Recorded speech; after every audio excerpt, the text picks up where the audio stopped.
thank all the speakers for doing such a great job, and we are right on time. My name is Dan Nuss. I'm from Louisiana State University in New Orleans. It's a privilege to moderate. The next paper up is going to be called Early Clinical Factors Associated with Long-Term Impaired Dysphagia-Specific Quality of Life After Free-Flap Reconstruction of the Oral Cavity and Oropharyngeal Defects. Dr. Zaghi presenting. Hello, my name is Soroush Zaghi. I'm a resident physician at UCLA. I want to thank the faculty as well as the society for allowing me to speak at this conference. And I want to thank my co-authors, Dr. Seidel, Blackwell, and Dr. McGilly, as well as our speech-language pathologist, Dr. Andrew Ehrman, for their collaboration. This will give no disclosures to report. As you know, dysphagia is a significant morbidity of head and neck cancer treatment. Dysphagia's severity correlates with worsened quality of life and increased anxiety and increased depression. There are things that we can do to help our patients. One goal would be to identify those patients who are at risk of dysphagia. Previously, our group has looked at risk factors predicting aspiration after free-flap reconstruction of oral cavity and oropharyngeal defects. It's a retrospective study of 100 patients. What we did is we looked at the results of the modified Barry Swallow study 1 month postoperatively and compared this to the clinical demographic factors. From that study, we learned that patients with a prior history of radiation therapy and patients with resection of more than half of the tongue base were at high risk of having early postoperative aspiration after free-flap reconstruction, and we concluded that these patients should be considered for a potential G2 placement perioperatively. One limitation of the prior study is that MDSS is only reliable for the short-term postoperative setting, typically 3 to 6 months. The immediate results may not reflect long-term dysphagia outcomes, and in fact, numerous studies have shown progressive improvements or changes in swallowing function over the course of 12 months after the completion of treatment.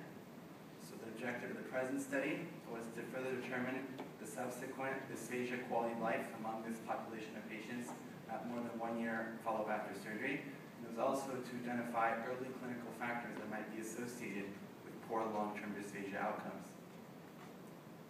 What we did is we used the MD Anderson inventory, MD-ADI, which we sent to the 100 patients included in the previously published study. Inclusion criteria of those patients greater than 1 year out from surgery, and those who gave complete responses to the survey questionnaire.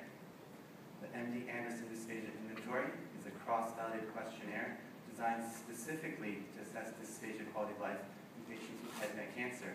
There's 21 dysphagia-related statements subdivided into 4 subscales, including the global score, emotional subset, functional subset, physical subset. Is a total score that accounts for the emotional, functional, and physical subsets.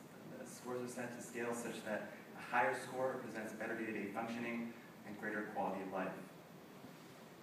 We had 22 responses that were included in the analysis. The surveys were completed at a median of 820 days after surgery. In comparison, the modified Barry Swallow study were completed about 33 days after surgery. Interestingly, 2 of the 22 patients still had a G2 at the time of the survey. The demographic characteristics are displayed. Our results showed that prior history radiation therapy was significantly associated with worse quality of life scores at long-term follow-up across all the subscale domains of the survey. We also found no association with 50% tongue base resection. Other findings, we learned that certain findings on early postoperative MDSS may be predictive of long-term dysphagia outcomes. Specifically, evidence of aspiration early on and evidence of severely impaired oral phase swallowing are correlated with poor performance long-term. Other facets of MDSS, such as the oral preparatory phase, pharyngeal phase, penetration, aspiration risk, were poorly correlated with long-term outcomes. We also found an effect of gender, such that women were significantly more likely to report more critical self-perceptions of swallowing difficulties. We also found the long-term effect of the resection of lateral pharyngeal wall and soft palate on quality of life. Limitations of the study are that a large proportion of the patients in the previous study were lost to follow-up, and this was expected to be true among patients with advanced T-stage malignancies. We have a small sample size with power-limiting considerations, and of course many of the associations reported were discovered with univariate exploratory analysis, and this gives an inherent weakness in terms of type 1 error. But at the same time, it is good for hypothesis generation and identifying variables for future studies. So in conclusion, patients with a history of radiation therapy, patients with early postoperative evidence of aspiration, those with severe difficulty with the oral phase of swallowing, those with defects in the lateral pharyngeal wall, soft palate, and women in general might be considered at risk of poor long-term dysphagia outcomes. They should be the subject of further dysphagia-related research and may someday be directed early on to multidisciplinary teams to help them overcome and cope with their swallowing dysfunction. Thank you.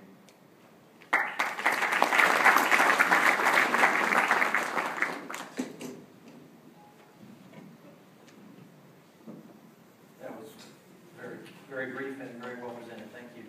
Our next presenter is